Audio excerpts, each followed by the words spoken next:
विधानसभा चुनाव में जीत की हैट्रिक्स, उसके बाद में मत अंतराल की हैट्रिक्स, फिर विकास कार्यों की हैट्रिक्स और अब लोगों के प्यार की, उनके दुलार की हैट्रिक्स। जी, हम बात कर रहे हैं राजस्थान के एक ऐसे उभरते नेता की जिन्होंने बहुत कम समय में लोगों के दिलों में ऐसी पहचान बनाई कि अपनी कॉन्स्टिट्यूएंसी में एक छोटे से प्रोग्राम में वो बिना किसी सूचना के जाते हैं और हजारों की भीड़ उनके समर्थन में खड़ी हो जाती है। जी, हम बात कर रहे हैं गोविंद सिंह डोटासरा की। गोविंद सिंह डोटासरा ने लक्ष्मणगढ़ कॉन्स्टिट्यूएंसी के अंदर विकास के कार्य किस तरीके से करवाए, उन्हें आज गिनाने की जरूरत नहीं है, लोग इनके कार्यों को गिनाते हैं। कल एक छोटे से प्रोग्राम उन्होंने रखा था लक्ष्मणगढ़ को जिला अस्पताल की सौगात देकर, जिसमें कल सनेला प्रोग्राम था, जिसमें बड़ी संख्या में लोग उभरे। जितनी कुर्सियां रखी गई थी उनकी भीड़ 3 गुना अधिक थी। और जैसे ही गोविंद सिंह डोटासरा मंच की तरफ बढ़ते हैं, लोग उन्हें कंधों पे उठा लेते हैं और उनका जो प्यार है, उनका जो दुलार है, लोगों का उनके प्रति समर्पण है, वो देखने को मिलता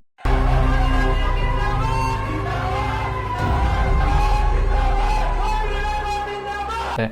तो चलिए हम बात करते हैं गोविंद सिंह डोटासरा की चुनावी कैरियर से, स्टार्टिंग से, कि किस तरीके से एक वकील जो है, एक शिक्षक का बेटा है, वो आज राजस्थान की शिखर राजनीति पे पहुंचता है और राजनीति में नहीं बल्कि अपने कॉन्स्टिट्यूंसी के अंदर इतने विकास के कार्य करवाए हैं जिन्हें आज जनता का इतना दुलार, इतना प्यार मिल रहा है कि लक्ष्मणगढ़ विधानसभा पूरे राजस्थान में सबसे ज़्यादा सुरक्षित सीट मानी जाती है विधानसभा चुनावों को लेकर कांग्रेस के लिए। और ये सब एक सामान्य परिवार से निकला हुआ एक इंसान, एक शिक्षक का बेटा, एक वकील, ये सब करता है। गोविंद सिंह डोटासरा का जन्म 1 अक्टूबर 1964 को राजस्थान के सीकर जिले के करपराम की ढाणी सुतोद गांव में हुआ। गोविंद सिंह डोटासरा के पिताजी मोहन सिंह एक सरकारी शिक्षक थे। उनकी स्कूली शिक्षा पैतृक गांव में हुई। उसके बाद उन्होंने बीकॉम, बीएड और एलएलबी राजस्थान विश्वविद्यालय से किया। 4 मार्च 1984 को उनकी शादी एक शिक्षिका से हुई जिनका नाम है सुनीता देव। उनके 2 बेटे हैं। ग्रेजुएशन के बाद सीकर कोर्ट में उन्होंने वकालत शुरू कर दी। चलिए तो बात करते हैं गोविंद सिंह डोटासरा के पॉलिटिकल कैरियर की शुरुआत की। गोविंद सिंह डोटासरा 2005 में लक्ष्मणगढ़ पंचायत समिति के प्रधान चुने जाते हैं। 2008 में उन्होंने पहली बार राजस्थान विधानसभा का चुनाव लड़ा और स्वतंत्र उम्मीदवार दिनेश जोशी को 34 वोटों के मत अंतराल से हराया। ये काफी करीबी जीत थी, बहुत छोटा मत अंतराल था, लेकिन गोविंद सिंह डोटासरा का ये भाग्योदय का काम करती है। इस जीत के बाद उन्होंने कभी पीछे मुड़कर नहीं देखा। उन्होंने 2013 के राजस्थान विधानसभा चुनाव में पूर्व केंद्रीय राज्य मंत्री और 3 बार के सांसद रह चुके सुभाष महरिया को 10,723 वोटों के मतदान से हराया।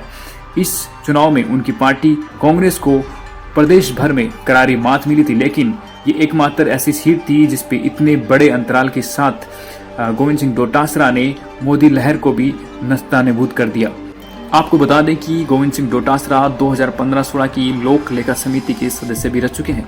गोविंद सिंह डोटासरा की खास बात रही है कि उन्होंने विधानसभा में हमेशा से किसान और कमजोर वर्ग के लोगों के मुद्दों को पुरजोर तरीके से उठाया है और यही कारण रहा है कि उन्होंने 2018 के विधानसभा चुनाव में लक्ष्मणगढ़ सीट पर तीसरी बार 22,052 वोटों के मत अंतराल से, जो कि सीकर जिले की सबसे बड़ी जीत थी, जीत हासिल करी और कांग्रेस को फिर से एक ऐसी शानदार जीत दिलाई।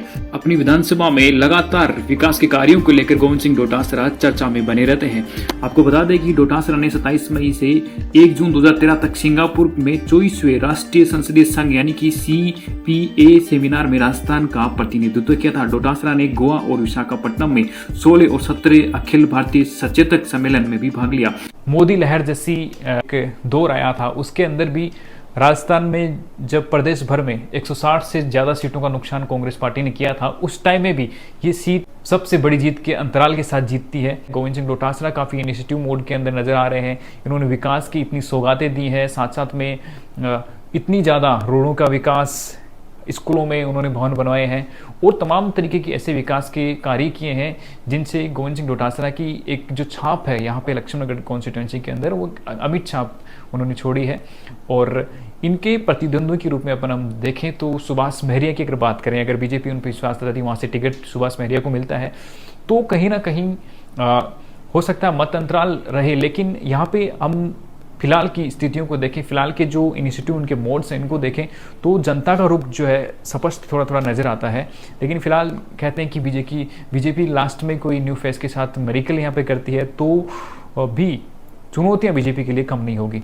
लेकिन यहाँ पे अब दो कैंडिडेट्स की बात करें, लोकल जो कैंडिडेट हैं यहाँ के दिनेश जोशी, जो कि पिछले टाइम काफ़ी चुनाव में अच्छा परफॉर्म नहीं कर पाए दोनों पिछले तीनों चुनाव में, तो उन पे बीजेपी क्या विश्वास जताती है, फिर से उन्हें टिकट का दावेदार बनाया जाता है।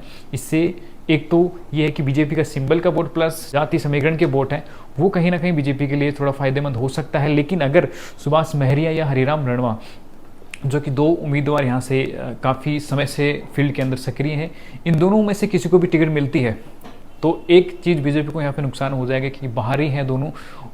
बीजेपी क्लियरली जीत रही थी यहाँ से, लेकिन लास्ट में शायद बीजेपी ने अपनी जीत मान ली थी और यही कारण रहा कि मात्र 34 वोटों के मतअंतराल से गोविंद सिंह डोटासरा यहाँ से सीट जीत जाते हैं। और उसके बाद में ये जो 2008 का चुनाव था गोविंद सिंह डोटासरा के लिए भाग्य उदय का काम करता है। इसके बाद में उन्होंने कभी पीछे मुड़कर नहीं देखा।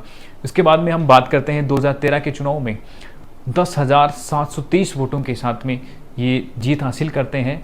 और गोविंद सिंह डोटासरा के कामों को लेकर लोग काफ़ी पॉजिटिव बातें करते हैं उनके, आप कमेंट सेक्शन में। हालांकि कुछ नेगेटिव पॉइंट्स जो रहे हैं, आरपीएससी की जो गड़बड़ियां हैं कहीं ना कहीं, हालांकि इसको ऑफिशियल तौर पे अभी तक कोई ऐसे पुख्ता सबूत नहीं मिले हैं, ऐसे कुछ भी नहीं मिला, फिर भी लोग इनको कहते हैं कि इसमें वो इन्वॉल्व है, लेकिन अभी तक ऐसी कोई ऑफिशियल कोई जानकारी है नहीं हमारे पास। तो इस चीज़ों को हम एक साइड में रखते हैं।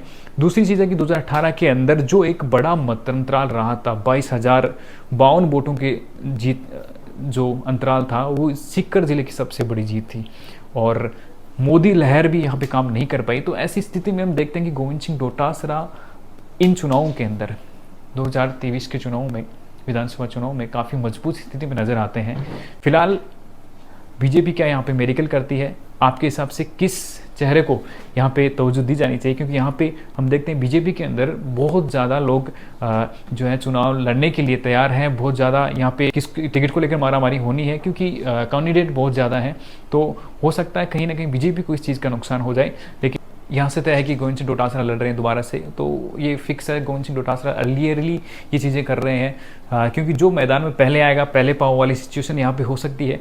तो ये भी कहीं ना कहीं कांग्रेस के लिए पॉजिटिव पॉइंट है। साथ साथ में हम देखते हैं कि गोविंद सिंह डोटासरा ने जो काम जिस तरीके से करवाए हैं, वो विगत वर्षों में उन्हें काफ़ी अलग छवि का एक नेता बनाते हैं। अगर इस वीडियो को आप फेसबुक पे देख रहे हैं तो फॉलो कर लें चैनल को, और अच्छा लगा तो लाइक भी कर दीजिएगा। और ऐसे ही आप अदर किस नेता पे वीडियो चाहते हैं ये भी आप कमेंट सेक्शन में राय जरूर रखें। अगर इसे आप यूट्यूब पे देख रहे हैं तो चैनल को सब्सक्राइब करना बिल्कुल ना भूलें। Thanks for watching video next video. जय हिंद।